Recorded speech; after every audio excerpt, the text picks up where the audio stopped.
இந்த வீடியோவை உங்களுக்கு வழங்குவோர் மாலை முரசு செய்திகள் தொலைக்காட்சியின் படிப்போம் ஜெயிப்போம் உயர்கல்வியை தேர்ந்தெடுப்பதில் உள்ள சந்தேகங்களை தீர்க்கும் நிகழ்ச்சி தினமும் மாலை 5 மணிக்கு.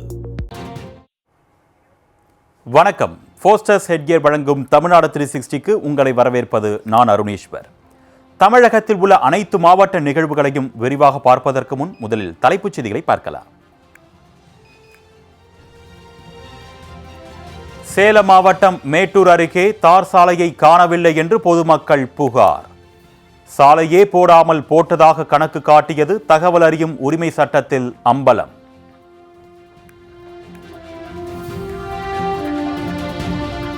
குளித்தலை அருகே காவிரி கூட்டு குடிநீர் திட்ட குழாயில் உடைப்பு. பல லட்சம் லிட்டர் குடிநீர் வீணாகும் அவலம். குழாயை புதுப்பிக்க கோரிக்கை. ராமநாதபுரம் அரசு மருத்துவக் கல்லூரி மருத்துவமனைக்கு அதிநவீன மருத்துவ உபகரணங்கள் 80 லட்சம் ரூபாய் மதிப்பீட்டில் மத்திய அரசு நிறுவனம் சார்பில் வழங்கல்.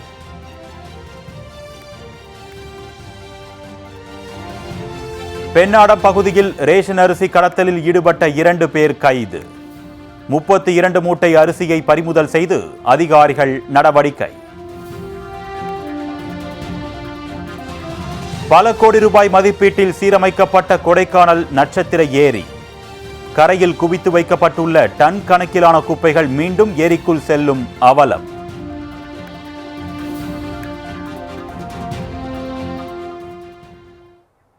இனி விரிவான செய்திகளை பார்க்கலாம். மேட்டூர் அருகே கடந்த ஆண்டு போடப்பட்டதாக கூறப்படும் தார் சாலையை காணவில்லை என்று பொதுமக்கள் புகார் அளித்ததால் பரபரப்பு நிலவியது. சேலம் மாவட்டம் மேட்டூர் நகராட்சிக்குட்பட்ட கேம்ப் அண்ணா நகரில் வசிப்பவர் வெங்கடாச்சலம். இவர் தனது வீட்டிற்கு முன்பு மேட்டூர் நகராட்சி நிர்வாகத்தால் அமைத்துள்ள தார் சாலையின் விவரங்களை அறியும் வகையில் தகவல் அறியும் உரிமை சட்டத்தின் கீழ் தகவல்களை பெற்றுள்ளார். அதில் 2023ஆம் ஆண்டு தொடங்கிய சாலை பணி 2024ஆம் ஆண்டு ஜனவரியில் முடிந்ததாகவும் இந்த சாலை 83.40 மீட்டர் நீளமும் 4 மீட்டர் அகலமும் கொண்ட தார் சாலை என்று பதிலளிக்கப்பட்டுள்ளது. ஆனால் இந்த பகுதியில் தார் சாலை அமைக்கப்படாத நிலையில் தார் சாலை அமைக்கப்பட்டதாக கூறி பல லட்சம் ரூபாய் மோசடி செய்யப்பட்டது அம்பலமானது. இதனைத் தொடர்ந்து இந்த தகவல்களை மேற்கோள் காட்டி போடப்பட்ட தார் சாலையை காணவில்லை என்றும் மண் தரை மட்டுமே இருப்பதாகவும் காவல் நிலையத்தில் புகார் அளிக்க இருப்பதாக வெங்கடாச்சலம் தெரிவித்துள்ளார். மேலும் சாலை போடப்படாவிட்டால் இப்பகுதி மக்களை ஒன்று திரட்டி மறியலில் ஈடுபட போவதாகவும் அவர் தெரிவித்தார்.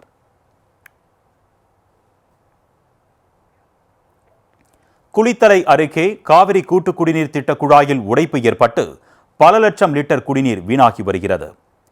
கரூர் மாவட்டம் குளித்தலை காவிரி ஆற்றில் இருந்து மணப்பாறைக்கு கூட்டு குடிநீர் திட்டத்தின் மூலம் குழாய்கள் அமைக்கப்பட்டு குடிநீர் விநியோகிக்கப்பட்டு வருகிறது. இந்நிலையில் கோட்டமேடு வடிகால் கால்வாய் பாலம் அருகே குடிநீர் குழாயில் உடைப்பு ஏற்பட்டு 15 அடி தூரத்திற்கு தண்ணீர் பீரிட்டு அடித்தது. இதனால் லட்சக்கணக்கான லிட்டர் குடிநீர் வாய்க்காலில் கலந்து வீணாகியது. கோடை காலத்தில் குடிநீர் தட்டுப்பாடும் ஏற்படும் சூழலும் ஏற்படுவதால் இதுபோன்று குடிநீர் வீணாவதை உடனடியாக தடுத்து நிறுத்த வேண்டும் என்றும் அடிக்கடி உடைப்பு ஏற்படுவதால் தரமான புதிய குழாய்கள் அமைக்க வேண்டும் என்றும் சமூக ஆர்வலர்கள் கோரிக்கை விடுக்கின்றனர்.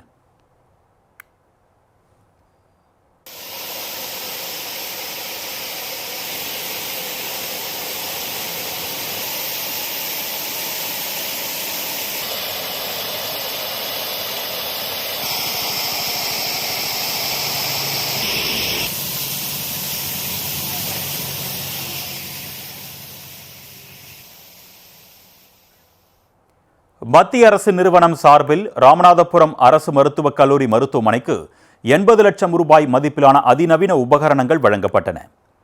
மத்திய அரசு நிறுவனமான நேஷனல் தெர்மல் பவர் லிமிடெட் நிறுவனம் சார்பில் ராமநாதபுரம் அரசு மருத்துவக் கல்லூரி மருத்துவமனைக்கு 80 லட்சம் ரூபாய் மதிப்பிலான மருத்துவ உபகரணங்கள் வழங்கப்பட்டன. இதில் பல் மருத்துவம், சிறுநீரகவியல், கண் காது மூக்கு பிரிவு மற்றும் நுரையீரல் துறை ஆகியவற்றிற்கு பயன்படுத்தக்கூடிய அதிநவீன மருத்துவ உபகரணங்கள் வழங்கப்பட்டுள்ளன. இதற்கான நிகழ்வு மருத்துவமனை முதல்வர் அமுதாராணி தலைமையில் நடைபெற்றது. இதில் மத்திய அரசு நிறுவனம் சார்பில் மாவட்ட ஆட்சியர் சிம்ரன்ஜித் சிங் காலோனிடம் நேஷனல் தெர்மல் பவர் லிமிடெட் தலைமை நிர்வாக அதிகாரி அனந்த ராமானுஜம் வழங்கினார். ராமநாதபுரம் போன்ற பின்தங்கிய மாவட்டங்களில் செயல்படும் அரசு மருத்துவமனைகளுக்கு இதுபோன்ற அதிநவீன உபகரணங்கள் ஒரு வரப்பிரசாதம் என்றும் இது பல நோயாளிகளுக்கு உதவிகரமாக இருக்கக்கூடும் என்றும் மாவட்ட ஆட்சியர் தெரிவித்தார்.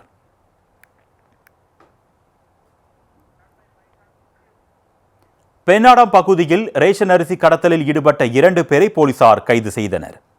கடலூர் மாவட்டம் பெண்ணாடம் அருகே கொளத்தங்குறிச்சி கிராம பகுதியில் ரேஷன் அரிசி கடத்தல் நடைபெறுவதாக பெண்ணாடம் போலீசாருக்கு தகவல் கிடைத்துள்ளது.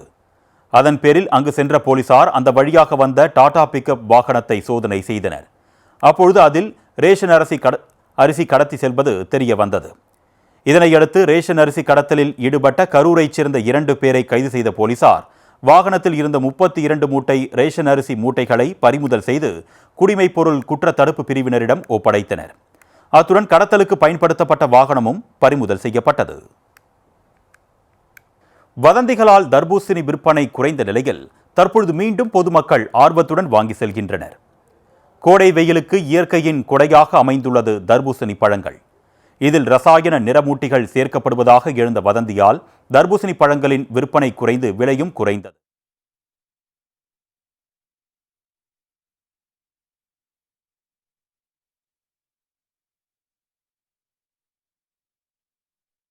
விற்பனை அதிகரித்துள்ளது.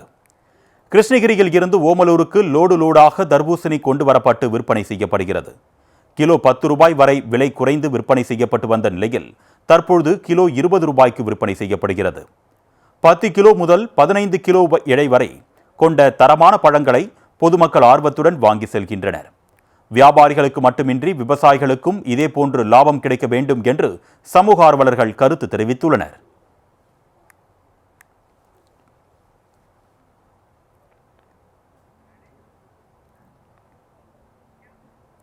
மேட்டூர் அருகே பூப்புனித நீராட்டு விழாவிற்கு தாய்மாமனின் சீர்வரிசை பொருட்கள் கண்டெய்னர் லாரியிலும் மாட்டு வண்டிகளிலும் கொண்டுவரப்பட்ட சம்பவம் பலரையும் திரும்பி பார்க்க வைத்துள்ளது.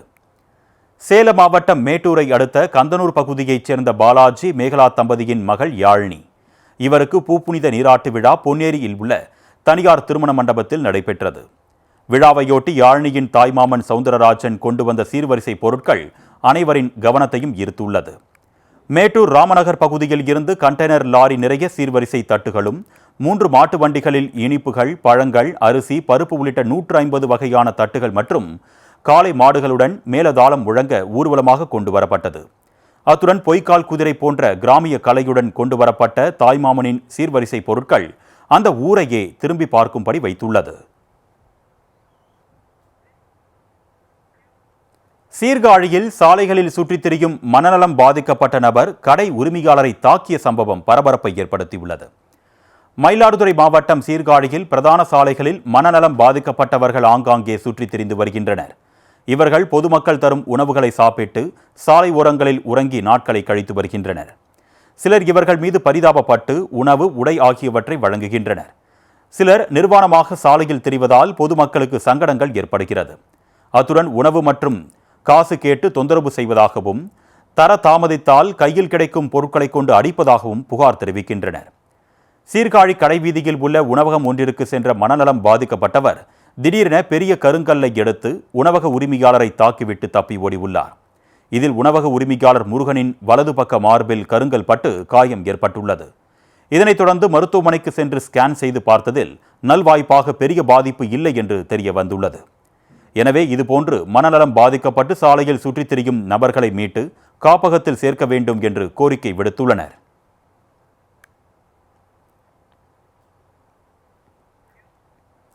தமிழ் புத்தாண்டையொட்டி பல்வேறு கோவில்களிலும் நடைபெற்ற சிறப்பு வழிபாட்டில் ஏராளமான பக்தர்கள் பங்கேற்று சுவாமி தரிசனம் செய்தனர். தமிழ் புத்தாண்டு பிறப்பையொட்டி விழுப்புரம் விஸ்வரூப ஆஞ்சநேயர் கோவிலில் லட்சதீப பெருவிழா வெகு விமர்சையாக தொடங்கியுள்ளது. இதனையொட்டி 90 அடி உயர ஆஞ்சநேயர் சிலைக்கு மிகப்பெரிய மோட்டாரை கொண்டு 5000 லிட்டர் பாலாபிஷேகம் நடைபெற்றது.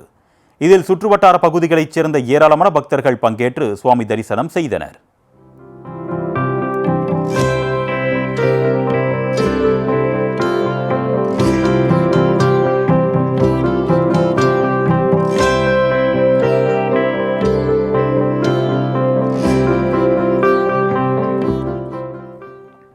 இதேபோன்று கோவை மாவட்டம் காட்டூர் பகுதியில் உள்ள முத்துமாரியம்மன் கோவிலில் 4 கோடி ரூபாயை கொண்டு ரூபாய் நோட்டு அலங்காரம் செய்யப்பட்டது. 100 ரூபாய், 200 ரூபாய், 500 ரூபாய் என ரூபாய் நோட்டுகளை கொண்டு அலங்காரத்துடன் ரூபாய் நோட்டு மாலையும் அணிவிக்கப்பட்டது. அத்துடன் முத்துமாரியம்மனுக்கு தங்க நகைகளால் தன அலங்காரம் செய்யப்பட்டது. இதனை ஏராளமான பக்தர்கள் கண்டுகளித்தனர்.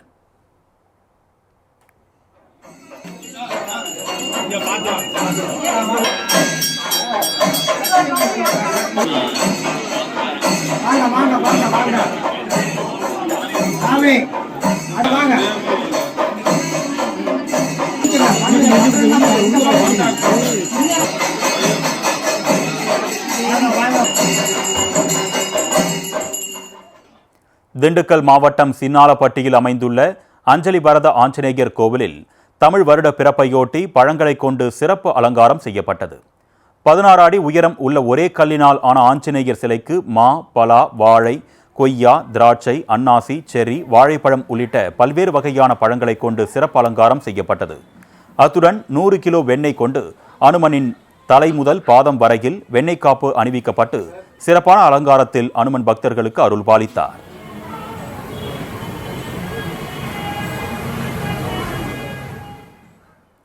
தென்காசி மாவட்டம் சங்கரன் கோவில் சங்கர நாராயண சுவாமி கோவிலில் தமிழ் புத்தாண்டையொட்டி காலை முதலே பக்தர்கள் குவிந்து வந்தனர்.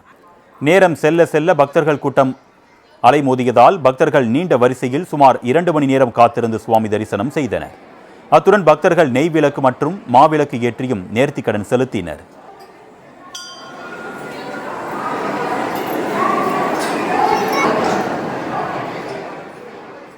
திருச்சி மாவட்டம் உறையூரில் உள்ள வெக்காளியம்மன் கோவிலில் மக்களின் குறை தீர்க்கும் விதமாக மேற்கூரையின்றி அம்மன் அருள்பாலித்து வருகிறார். இக்கோவிலில் சித்திரை திருத்தேரோட்டம் வெகு விமர்சையாக நடைபெற்றது. சிறப்பு அலங்காரம் செய்யப்பட்ட அம்மன் அலங்கரிக்கப்பட்ட தேரில் எழுந்தருள பல்லாயிரக்கணக்கான பக்தர்கள் வடம் பிடித்து தேர் இழுத்தனர். தொடர்ந்து பக்தர்கள் தீச்சட்டி ஏந்தியும் அம்மனை வழிபட்டனர்.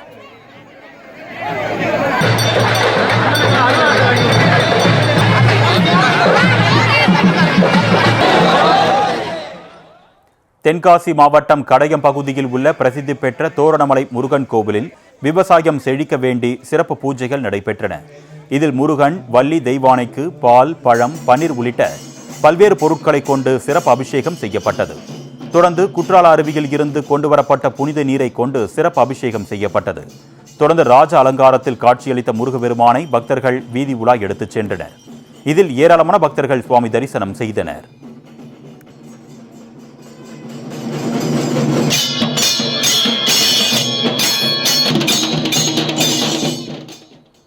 அரியலூர் நகரில் உள்ள பாலபிரசன்ன சக்தி விநாயகர் கோவிலில் உள்ள விநாயகர், முருகப்பெருமான், ஐயப்பன் மற்றும் நவகிரகங்களுக்கு சிறப்பு அபிஷேகம் செய்யப்பட்டன. மேலும் புத்தாண்டு பிறப்பையொட்டி ஐயப்பனுக்கு மா, பலா, வாழை, ஆப்பிள், ஆரஞ்சு, சாத்துக்குடி, அன்னாசி உள்ளிட்ட பழங்களால் சிறப்பு அலங்காரம் செய்யப்பட்டது. இதில் ஏராளமான பக்தர்கள் கலந்து கொண்டு சுவாமி தரிசனம் செய்தனர்.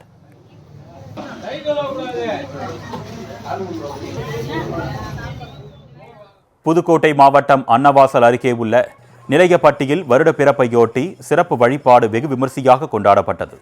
இதனையொட்டி 500க்கும் மேற்பட்ட பக்தர்கள் வெள்ளாற்றுக்குள் ஒன்று கூடி பக்தி முழக்கமிட்டனர். தொடர்ந்து ஆற்று நீர் மற்றும் பால்குடம் எடுத்து கோவிலை சென்றடைந்தனர். பின்னர் கோவிலில் அமைக்கப்பட்டிருந்த குண்டத்தில் இறங்கி நேர்த்திக்கடன் செலுத்தினர்.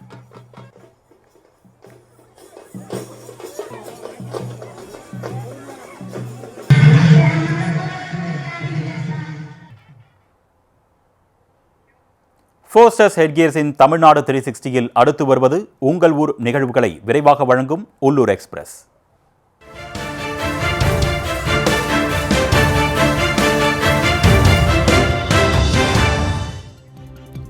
சிவகங்கை மாவட்டம் மானாமதுரையில் தமிழ் புத்தாண்டையொட்டி விவசாயிகள் பொங்கல் வைத்து சூரியனை வழிபட்டு உழவு பணிகளை தொடங்கினர்.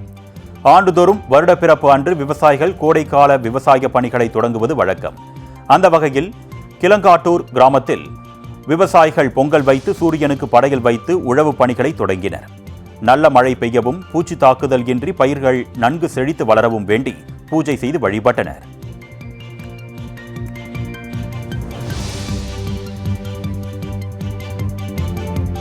சென்னை செம்மஞ்சேரி போக்குவரத்து போலீசார் சார்பில் இருசக்கர வாகன ஓட்டிகளுக்கு விழிப்புணர்வு ஆட்டோ பேரணி நடைபெற்றது.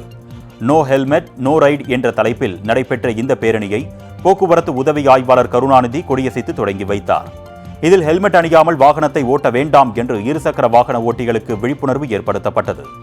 சோழிங்கநல்லூர் சந்திப்பில் தொடங்கிய பேரணி சுமார் 10 கிலோமீட்டர் தூரம் வரை நடைபெற்று வாகன ஓட்டிகளுக்கு விழிப்புணர்வை ஏற்படுத்தினர். பழனி முருகன் கோயிலுக்கு உடல் முழுவதும் கத்தியை குத்திக் கொண்டு பறவை காவடி எடுத்து வந்த பக்தர்கள் பரவசத்தை ஏற்படுத்தினர். பங்குனி உத்திர திருவிழாவையொட்டி பழனி முருகன் கோவிலில் ஏராளமான பக்தர்கள் சுவாமி தரிசனம் செய்தனர். இதில் சேலம் மாவட்டத்தில் இருந்து வந்த முருக பக்தர்கள் உடல் முழுவதும் கத்தியை குத்திக் கொண்டு அந்தரத்தில் தொங்கியபடி பறவை காவடி எடுத்து வந்து நேர்த்திக்கடன் செலுத்தினர். இது காண்பவர்களை மீசிலிருக்க வைத்தது.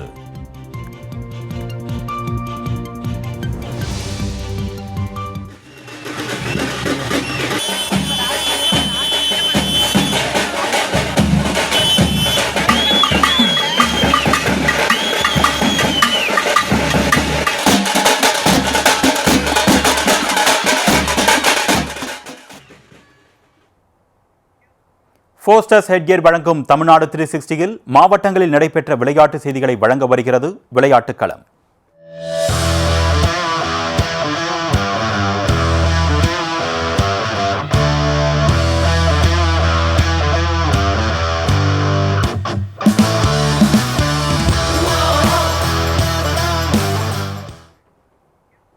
மன்னார்குடியில் நடைபெற்ற மாவட்ட அளவிலான சிலம்ப போட்டியில் 200க்கும் மேற்பட்ட மாணவ மாணவியர் பங்கேற்றனர்.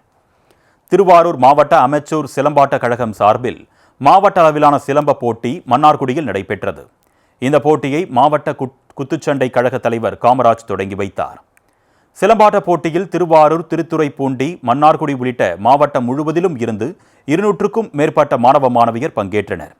ஒற்றை மற்றும் இரட்டை கம்பு சுழற்றுதல், தொடுமுனை, ஆயுத விளையாட்டு என சிலம்பாட்டத்தின் பல்வேறு பிரிவுகளில் 10 முதல் 20 வயதுடைய மாணவ மாணவியர் பங்கேற்று தங்களது தனித்திறமைகளை வெளிப்படுத்தினர்.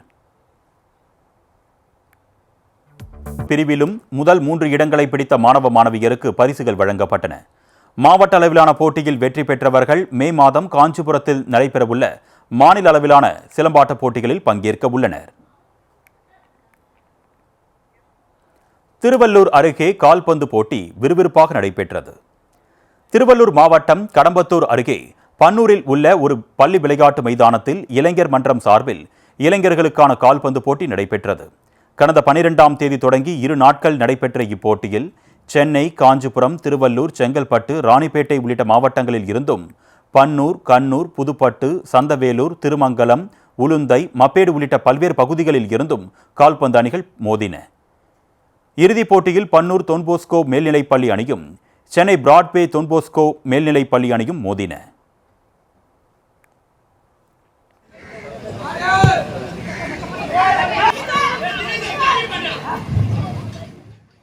விறுவிறுப்பாக நடைபெற்ற இப்போட்டியில் சென்னை பிராட்வே தொன்போஸ்கோ மேல்நிலைப்பள்ளி அணி 3-1 என்ற கோல் கணக்கில் வெற்றி பெற்று முதல் பரிசுக்கான கோப்பை மற்றும் ரொக்கப்பணத்தை தட்டிச் சென்றது. இந்த நிகழ்ச்சியில் உள்ளூர் பிரதிநிதி ரமேஷ், அருட்தந்தைகள் ஜான்சன், ஞானப்பிரகாசர், முன்னாள் மாணவர்கள் மற்றும் பொதுமக்கள் என ஏராளமானோர் கலந்து கொண்டனர்.